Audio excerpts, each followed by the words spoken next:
ఈ నెల 31వ తేదీ దీపావళి అమావాస్య. అత్యంత శక్తివంతమైన విశేషమైన రోజు. ఈ రోజు మీరు ఏమీ చేయకపోయినా ఈ చెట్టును తాకితే చాలు దరిద్రం మొత్తం తొలగిపోతుంది, కష్టాలు తొలగిపోతాయి, సకల ఐశ్వర్యాలు కలుగుతాయి, సకల శుభాలు కలుగుతాయి. మరి దీపావళి రోజు ఏ చెట్టును తాకితే అదృష్టం వరిస్తుందో ఇప్పుడు ఈ వీడియోలో తెలుసుకుందాం. అలాగే ఈరోజు నైవేద్యాన్ని కూడా ఆ చెట్టుకు సమర్పించాలి. మన హిందూ మతంలో వృక్షాలను, మొక్కలను దేవీ దేవతలుగా భావించి పూజలు చేస్తూ ఉంటాం. కొన్ని చెట్లను దేవతా వృక్షాలు అని పిలుస్తారు. నిజానికి చెట్లు భూమి మీద ఉన్న సౌరశక్తిని గ్రహించుకునే కేంద్రాల్లో ఒకటి.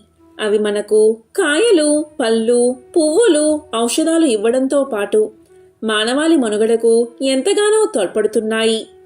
అదేవిధంగా చెట్లకు మనుషుల మాదిరిగా ఆనందం, బాధ వంటివి ఉంటాయని మనువు పేర్కొన్నారు. దానిని ఆధునిక విజ్ఞాన శాస్త్రవేత్తలు కూడా నిరూపించారు. భారతీయ ఋషులు సైతం కొన్ని వృక్షాలను పవిత్రమైనవిగా పేర్కొన్నారు. ఇక ఆర్యులు చెట్లతో సహా ప్రకృతి శక్తులను పూజించేవారు. దేవతా వృక్షాలుగా పేర్కొనే వాటిలో కొన్నిటికి అద్భుతమైన ఔషధ శక్తులు ఉండడం కూడా ఎంతో విశేషం. ఇక దీపావళి అమావాస్య పండుగ రానున్నది. చీకటిని పారద్రోలి వెలుగులు ఇచ్చే పండుగ దీపావళి. విజయానికి ప్రతీక దీపావళి. చెడుపై మంచి సాధించిన విజయమే దీపావళి. దీపావళి అందరి జీవితాలలో వెలుగులు నింపుతుంది. ఇంతటి అద్భుతమైన, శక్తివంతమైన దీపావళి రోజు మీరు ఈ వృక్షాలలో ఏ ఒక్కటి తాగి వచ్చినా మీకు తిరుగులేని విధంగా రాజయోగం పడుతుంది. మీరు దీపావళి రోజు సాయంత్రం సమయంలో ఈ చెట్టును తాకిరండి. మరి ఆ వృక్షాలు ఏంటో ఇప్పుడు ఈ వీడియోలో తెలుసుకుందాం. మొదటగా మారేడు చెట్టు అంటే బిల్వ వృక్షం. పార్వతీదేవి చెమట నుంచి ఉద్భవించిన ఈ వృక్షాన్ని ఎంతో పవిత్రమైనదిగా భావిస్తారు. స్కాంద పురాణంలో మారేడు చెట్టు గురించి చాలా వివరంగా చెప్పారు. బ్రహ్మ, విష్ణు మహేశ్వరులు, పార్వతి, లక్ష్మీదేవులు ఈ వృక్షంలో కొలువై ఉంటారు. దీపావళి రోజు సాయంత్రం మీ ఊరిలోని హిమాలయంలో బిల్వ వృక్షం ఉంటే మరీ మంచిది. లేదా ఎక్కడైనా బిల్వ వృక్షం ఉంటే దాని దగ్గరకు మీరు వెళ్ళండి. దీపావళి రోజు సాయంత్రం ఈ వృక్షం కింద ఒక నెయ్యి దీపాన్ని వెలిగించండి. నెయ్యి దీపమే వెలిగించాలి. దీపావళి రోజు నెయ్యి దీపాన్ని వెలిగిస్తే చాలు ధనం, వైభవం ప్రాప్తిస్తాయి, భక్తి పెరుగుతుంది, పాపాలు తొలగిపోతాయి, లక్ష్మీ అమ్మవారి సంపూర్ణ అనుగ్రహం మీకు లభిస్తుంది. బిల్వవృక్షాన్ని సాక్షాత్తు మహాలక్ష్మి స్వరూపమంటారు. ఆ వృక్షపు వేళ్లలో సర్వతీర్థాలు ఉంటాయి. ఎవరైతే తీర్థయాత్రలకు వెళ్ళలేరో అలాంటి వారు బిల్వవృక్షం కింద నెయ్యి దీపాన్ని వెలిగిస్తే చాలు. అటువంటి వారికి సమస్త తీర్థయాత్రలు చేసిన ఫలితం దక్కుతుంది. కొంతమందికి ధనం అవసరం, కొంతమందికి పుణ్యం అవసరం, కొంతమందికి మోక్షం అవసరం. ఎవరికి ఏం కావాలి అన్నా మారేడు చెట్టు తప్పకుండా ఇస్తుంది. కాబట్టి దీపావళి రోజు మారేడు చెట్టును తాకి పార్వతీదేవిని అలాగే లక్ష్మీదేవిని స్మరించి మీ మనసులోని కోరిక చెప్పుకోండి. అదేవిధంగా నెయ్యి దీపాన్ని వెలిగించండి. అదేవిధంగా కర్పూరాన్ని వెలిగించి లవంగాన్ని అందులో వేయండి. అదేవిధంగా ఉమ్మెత్త ఆకు కానీ ఉమ్మెత్త పువ్వును కానీ నైవేద్యంగా అమ్మకు సమర్పించండి. ఇలా చేస్తే చాలు శని, రాహు, కేతు దోషాలు తొలగిపోతాయి, నవగ్రహ దోషాలు తొలగిపోతాయి, పితృదోషాలు తొలగిపోతాయి. అలాగే దీపావళి రోజున పటికి బెల్లం కలిపిన పాలను బిల్వ వృక్షం మొదట్లో పోయండి. ఇలా చేసిన వారి జీవితంలో దరిద్రం అనేదే దరిచేరదు. ధనానికి, ధాన్యానికి ఎటువంటి లోటు ఉండదు. అప్పులు, ఆర్థిక ఇబ్బందులు తొలగిపోతాయి. మీకు దగ్గరలో మారేడు చెట్టు లేకపోతే మేడి చెట్టు మీకు దగ్గరలో ఉన్నా పర్వాలేదు. ఎందుకంటే మేడి చెట్టు సాక్షాత్తు లక్ష్మీ నరసింహ స్వరూపం. లక్ష్మీ అమ్మవారితో కలిసి స్వామి ఈ వృక్షంపై నివాసముంటారని పురాణాలు చెప్తున్నాయి. కాబట్టి దీపావళి రోజు సాయంత్రం సమయంలో మేడు చెట్టు దగ్గరకు వెళ్ళండి. నెయ్యి దీపాన్ని లేదా ఆవాల నూనెతో దీపాన్ని వెలిగించండి. కర్పూరాన్ని వెలిగించండి. దానిపై ఒక లవంగం ఉంచి వెలిగించండి. ఆ చెట్టు దగ్గరకు వెళ్ళి దాన్ని తాకి ఇలా ప్రార్థించండి: కష్టాలు తొలగిపోవాలని స్వామిని వేడుకోండి. అదేవిధంగా బెల్లాన్ని నైవేద్యంగా సమర్పించి 5 మేడిపళ్ళను ఇంటికి తెచ్చుకోండి. ఆ మేడిపళ్ళను మీ ధనం ఉండే ప్రదేశంలో కానీ బీరువలో కానీ ఉంచండి. ఇలా చేస్తే లక్ష్మీ కటాక్షం మీకు కలుగుతుంది. ధనానికి లోటు ఉండదు. ధనాదాయం పెరుగుతుంది. ఆ మేడిపళ్ళను ఎర్రటి వస్త్రంలో కట్టి మీరు ధనం ఉంచే స్థానంలో ఉంచండి. ఇలా చేస్తే సంపాదన పెరుగుతుంది. మీకు మేడి చెట్టు దగ్గరలో లేకపోతే ఏమీ పర్వాలేదు. పారిజాత వృక్షం మీకు దగ్గరలో ఉంటే చాలు. పారిజాత వృక్షం సముద్ర మదన నుంచి ఉద్భవించింది. ఈ వృక్షాన్ని దేవతల రాజైన ఇంద్రుడు తన నందనవనంలో స్థాపించాడు. పారిజాత వృక్షాన్ని శ్రీకృష్ణుడు మానవజాతి కళ్యాణం కోసం భూమిపైకి తీసుకువచ్చాడు. మనుషుల్లో ఉన్న నెగటివ్ శక్తిని ఈ వృక్షం లాగేసుకుంటుంది.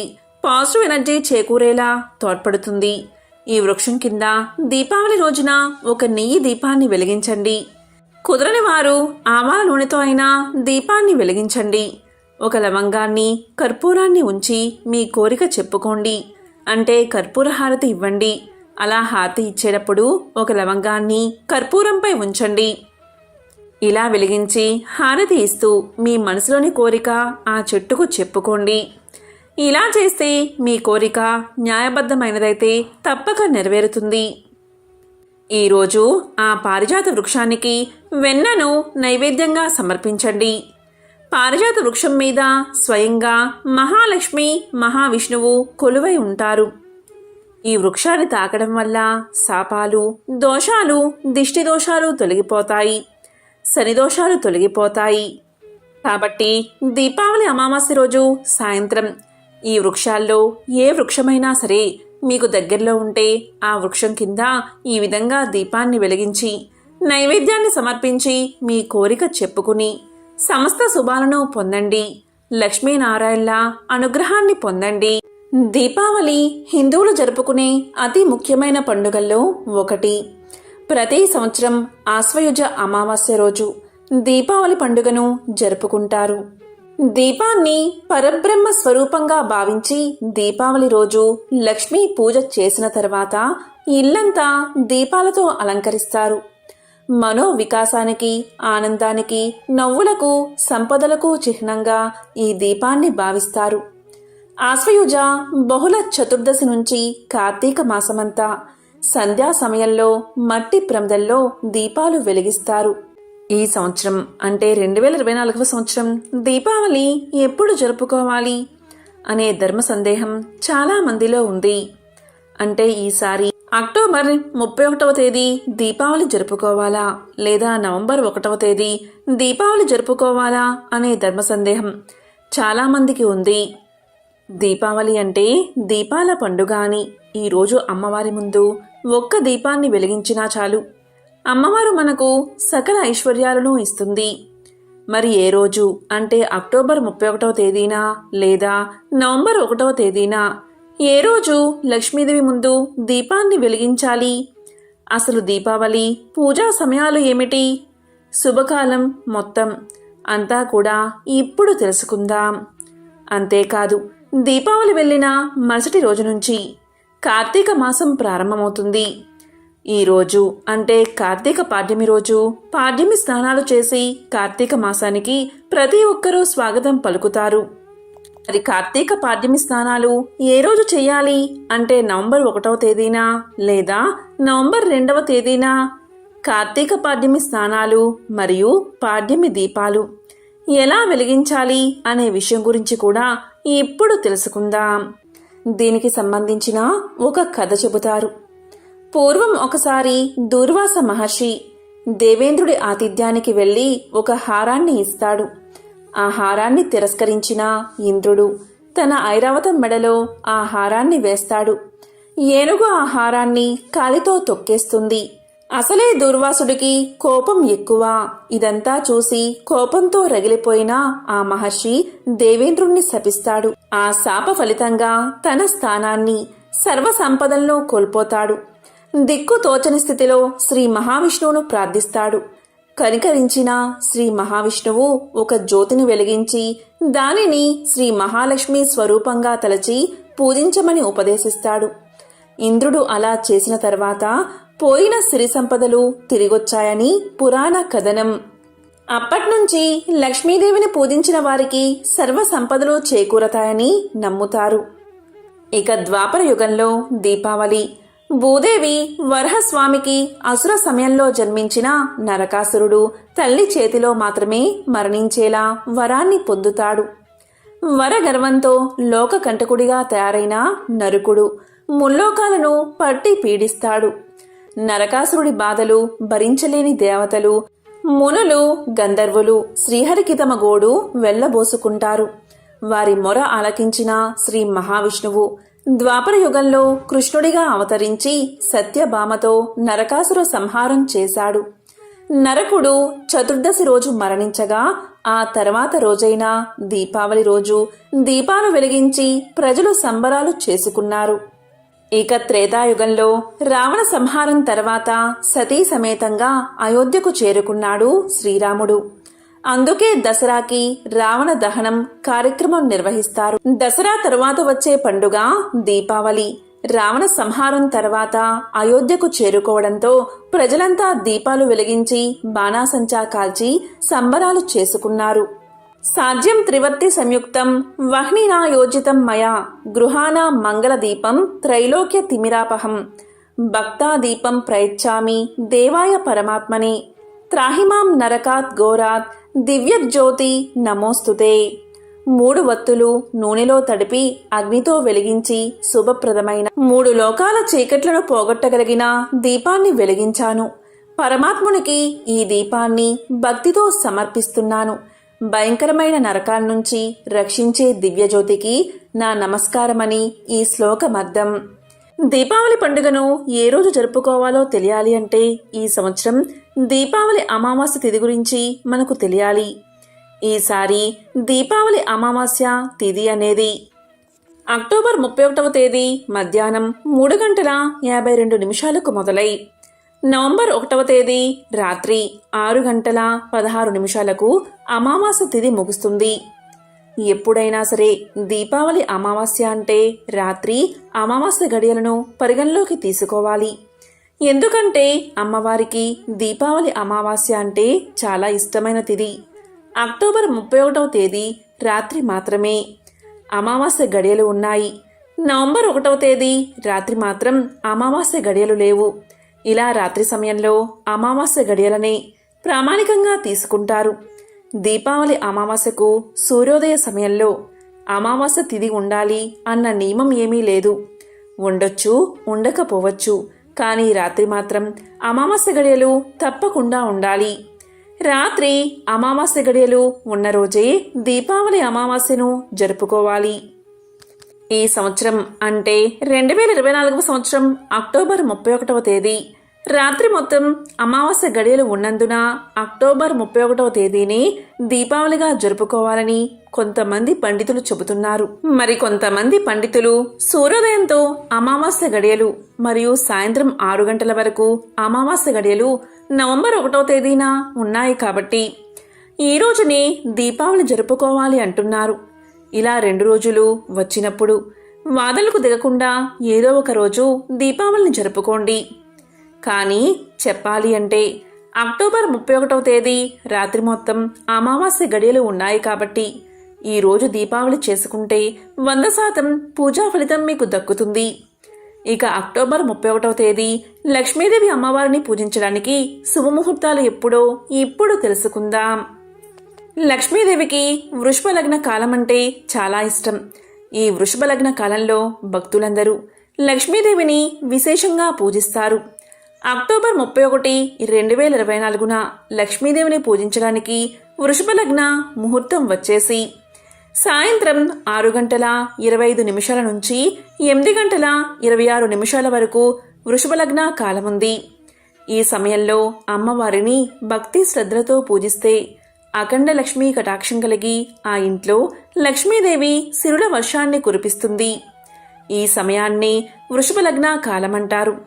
ఈ సమయంలోనే ఈ ఇంట్లో అమ్మవారి ఫోటో ముందు దీపాన్ని వెలిగించండి. ఇంటి ముందు కూడా దీపాలు వెలిగించండి. ఇలా ఈ సమయంలో దీపాలు వెలిగించడం వల్ల మన ఇల్లు సిరి సంపదలతో భోగభాగ్యాలతో వర్ధిల్లుతుంది. లక్ష్మీదేవి మనల్ని దీవిస్తుందని పురాణాలు చెప్తున్నాయి. పంచభూతాల్లో ప్రధానమైనది అగ్ని. ఈ అగ్ని ప్రాణకోటి మనుగడకు ఉపకరించే తేజస్సును, ఆహారాన్ని, విజ్ఞానాన్ని ప్రసాదిస్తుంది. ఈ దీపాల వెలిగింపు ద్వారా 3 రంగులు ప్రధానంగా మనకు కనిపిస్తాయి. అందులో నీలము, పసుపు, తెలుపు ఈ 3 రంగులు మానవ మనుగడకు ఆవశ్యకమైనవిగా. ఈ 3 రంగులు జగతిని పాలించే లక్ష్మి, సరస్వతి, పార్వతులుగా భావిస్తారు. అంతేకాదు ఈ 3 రంగులు సత్యం, శివం, సుందరం.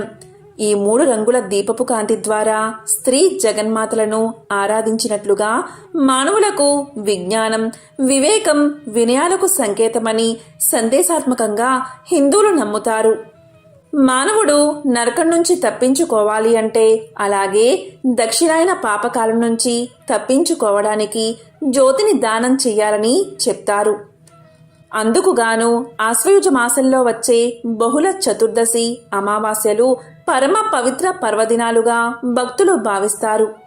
దీపావళికి అంతటి శక్తి ఉంది కాబట్టి ఈ దీపాన్ని ఈ వృషభ లగ్న కాలంలో ప్రతి ఒక్కరూ లక్ష్మీదేవి ముందు, అలాగే మన ఇంట్లో వెలిగించాలి. ఇక ఈరోజు అంటే అక్టోబర్ 31వ తేదీ ప్రదోషకాల సమయం వచ్చేసి సాయంత్రం 5:37 నుంచి 8:06 వరకు ఉంటుంది. ఇక ప్రదోషకాల లక్ష్మీ పూజా సమయం వచ్చేసి సాయంత్రం 5:37 నుంచి 6:16 పాటు అంటే 40 నిమిషాల పాటు ఈ అద్భుత సమయం ఉంది. దీపావళి పండుగను జరుపుకోవడానికి ఇది అత్యంత దివ్యమైన ముహూర్తమని పురాణాలు చెప్తున్నాయి. అంటే ఈ సమయంలో లక్ష్మీదేవి ముందు, ఇంటి ముందు దీపాలు వెలిగించి దీపలక్ష్మిని పూజించాలి. ఇలా చేస్తే అష్టైశ్వర్యాలు కలుగుతాయి. అదేవిధంగా లక్ష్మీదేవి పూజకు అనువైన మహానిషిత కాలం వచ్చేసి అక్టోబర్ 31వ తేదీ రాత్రి 11:26 నుంచి 12:16 వరకు ఉంటుంది. అంటే మొత్తం కాలం 49 నిమిషాలు. ఇక ఈరోజు సింహలగ్న పూజా ముహూర్తం వచ్చేసి నవంబర్ 1వ తేదీ అర్ధరాత్రి 12:50 నుంచి 2:56 వరకు సింహలగ్న కాలముంది. ఈ సింహలగ్న కాలంలో, అలాగే మహానిషిత కాలంలో లక్ష్మీదేవిని విశేషంగా పూజిస్తారు. ఈ సమయంలో ఎవరైతే లక్ష్మీదేవిని భక్తి శ్రద్ధలతో పూజిస్తారో అలాంటి వాళ్లను ఎంతటి పేదవాళ్ళైనా సరే అమ్మవారు ధనవంతులుగా చేస్తుందని పురాణాలు చెప్తున్నాయి. ఈ సమయంలో లక్ష్మీదేవికి ఉసిరికాయ దీపం వెలిగించి లక్ష్మీదేవికి హారతి ఇస్తే ఇంట్లో ఉన్న దరిద్రం మొత్తం తొలగిపోతుంది. ఎందుకు అంటే ఉసిరికాయ శ్రీ మహాలక్ష్మికి ఎంతో ప్రీతికరమైనది. లక్ష్మీదేవికి ఎంతో ప్రీతికరమైన ఉసిరికాయ దీపం వెలిగిస్తే కోరిన కోరికలు తీరతాయి. ఈ మహానిషిత కాలంలో ఓం లక్ష్మీ నమో నమః, ఓం లక్ష్మీ నమో నమః అని 108 సార్లు జపిస్తే చాలు అఖండ ఐశ్వర్యం ప్రాప్తిస్తుందని పురాణాలు చెబుతున్నాయి. ఇక దీపావళి వెళ్లిపోయిన మరుసటి రోజు తెల్లవారుజామున కార్తీక పాడ్యమి స్నానాలు చేస్తారు. అలాగే కార్తీక పాడ్యమి దీపాలు వెలిగిస్తారు. మరి కార్తీక పాడ్యమి స్నానాలు నవంబర్ 1వ తేదీన చెయ్యాలా లేదా నవంబర్ 2వ తేదీన చెయ్యాలా అనే సందేహం చాలా మందిలో ఉంది. దీనికి సమాధానం కూడా ఇప్పుడు తెలుసుకుందాం. దీపావళిని ఈ సంవత్సరం అంటే 2024వ సంవత్సరం అక్టోబర్ 31వ తేదీ అర్ధరాత్రి జరుపుకుంటున్నారు. కొంతమంది నవంబర్ 1వ తేదీన జరుపుకుంటున్నారు. అక్టోబర్ 31వ తేదీ దీపావళి జరుపుకున్నా కూడా నవంబర్ 1వ తేదీ పాడ్యమి స్నానాలు చేయకూడదు. ఎందుకంటే నవంబర్ 1వ తేదీ సాయంత్రం 6:16 వరకు అమావాస్య గడియలు ఉన్నాయి. ఆ తర్వాతనే పాడ్యమి వస్తుంది. కాబట్టి నవంబర్ 2వ తేదీ తెల్లవారుజామున పాడ్యమి ఉన్న రోజు కార్తీక పాడ్యమి దీపాలు స్నానాలు చేయాలి. కార్తీక పాడ్యమి అనేది తెల్లవారుజామున ఉండాలి. ఆ రోజు మాత్రమే పాడ్యమి స్నానాలు ఆచరించాలి. కాబట్టి ఈసారి దీపావళి అమావాస్యను అక్టోబర్ 31వ తేదీ జరుపుకోవాలి. అలాగే కార్తీక పాడ్యమి దీపాలు స్నానాలు నవంబర్ 2వ తేదీ తెల్లవారుజామున చెయ్యాలి. అలాగే దీపాలు వెలిగించాలి, స్నానం చెయ్యాలి. కార్తీక పాడ్యమి అనేది నవంబర్ 1వ తేదీ సాయంత్రం 6:16 మొదలై నవంబర్ 2వ తేదీ రాత్రి 8:21 ముగుస్తుంది. అంటే నవంబర్ 2వ తేదీ తెల్లవారుజామున పాడ్యమి ఉన్నందున అందరూ కూడా పాడ్యమి స్నానాలు చేసి పాడ్యమి దీపాలు వెలిగించి కార్తీక మాసానికి స్వాగతం పలకాలి. ఓం శ్రీ మహాలక్ష్మియే నమః. ఓం శ్రీ మాత్రే నమః.